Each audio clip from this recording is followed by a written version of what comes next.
I'm with Tina Iegas, a business attorney at the firm Iegas, Newman & Goodstein. Tina, thank you for joining me here today.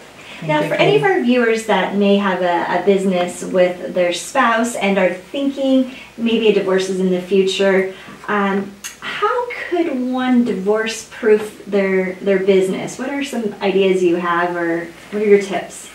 Well, one thing is to make sure that there's actually a written agreement between the spouses. I mean, sometimes you're talking about a business that's not just co-owned by husband and wife, right? There might be a third partner. You really need a shareholders agreement with buy-sell provisions in that agreement. And the buy-sell provisions, you know, set forth what happens in the event of a divorce. You know, one party has to buy out the other's interest, and there should be a spousal consent.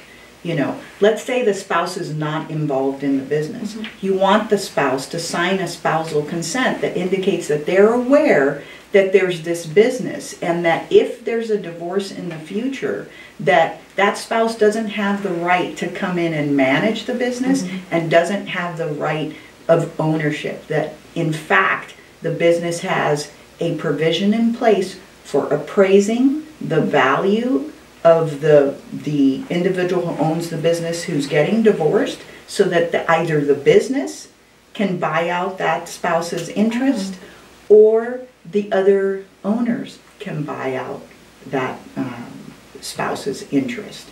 And that way you avoid these problems altogether. It all has to be put in writing beforehand. And this is something you can help absolutely come up with a buy-sell agreement. A buy-sell agreement. The buy-sell agreement if it's a corporation, it's a buy-sell agreement. If you have a limited liability company, for example, that owns your business, then it would be set forth in your operating agreement. Perfect. But And that's there's all something provisions. you can help with. Absolutely. Oh, great. Yes. Well, it's a great resource.